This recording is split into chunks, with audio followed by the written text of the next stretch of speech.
So, I've got a confession to make. When Secret of Mana originally released for the Super Nintendo in 1993, I wasn't born yet. I didn't get to experience this classic until it arrived on the Wii Virtual Console a decade ago. It had one of the best soundtracks I'd ever heard, and although I really liked the idea of JRPGs, I could never get on with the turn-based combat. I was a dumb kid. So the real-time combat of Secret of Mana really appealed to me, and it became one of my favourite games growing up. So, unsurprisingly, I was pretty excited when they announced the remake for PS4, PS Vita, and PC. I've been playing the PS4 version for a couple of days now, so let's get into it. First off, as always, the story.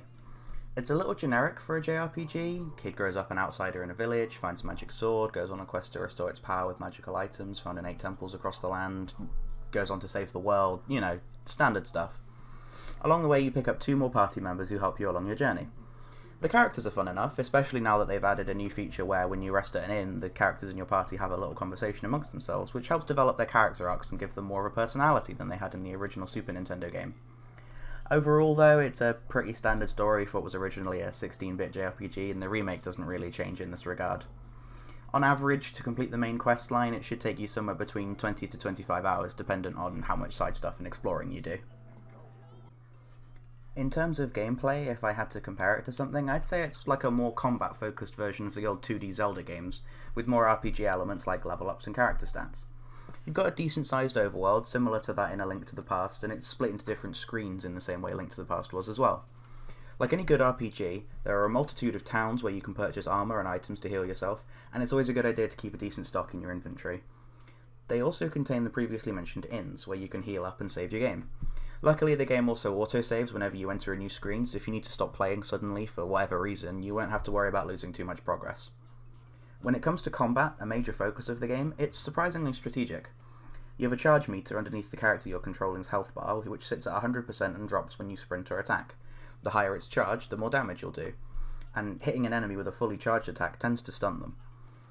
Because it's an action RPG, positioning is important as well. Enemies don't do damage just by touching you, they actually have to attack, so it's easy enough to get out of the way. Although I remember the original being quite challenging, this remake really isn't difficult at all, except for the odd spike, like when you encounter these things.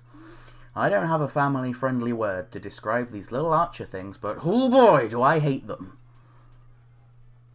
A couple of the boss fights have something of a learning curve, but as long as your party is appropriately leveled, you won't have much of a problem dispatching them. Defeating a boss nets you a weapon orb, which you can use to upgrade whatever weapon it correlates to. Dungeon design is fairly basic as well. They pretty much just amount to a series of rooms with enemies placed in them to fight through. There isn't much in the way of puzzles or even diverging paths to look for treasure either. The game also contains a system wherein you can determine how your AI allies behave. It's quite simplistic, so don't go expecting anything like Final Fantasy XII's Gambit system, but the AI holds its own in combat fairly well though, so don't worry too much about using all your health items on them. When it comes to the presentation, Secret of Mana only kind of delivers. The original Super Nintendo game had one of the greatest soundtracks of its generation, and looked pretty to boot. The remake has a redone soundtrack and new polygonal models for every character. While the soundtrack is still pretty good, the developers thankfully included a feature to switch back to the original one for anyone who wants to, or, you know, feels a bit nostalgic. The graphics are a little underwhelming, to say the least, looking more like a mobile port than a console one, although there is still a nice amount of detail on the characters. The new cutscenes are nice even if the characters' mouths don't move when they talk, although in some cutscenes the character models still move like 16-bit sprites did. Also new in this version is the inclusion of full voice acting for every character. Every last line of dialogue is voiced, and it comes across fine, although there are some strangely long pauses between sentences at times, and hearing certain lines voiced that originally wouldn't have been can sometimes be a little jarring, since they sound better written down than said aloud. The game also retains the 3-player local co-op that the original was famous for.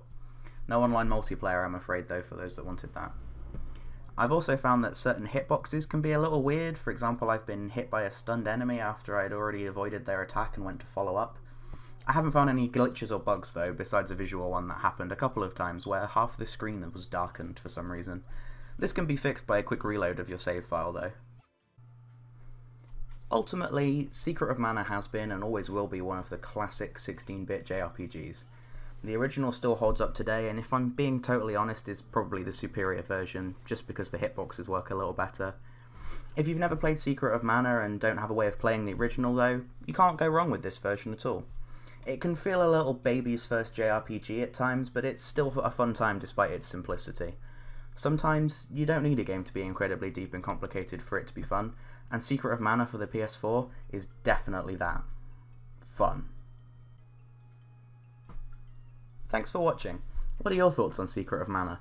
Want to come reminisce with me in the comments below? Let's do it! Don't forget to like and subscribe if you enjoyed the video. I'm working on a Dynasty Warriors 9 review next, so look forward to that, and I'll see you then.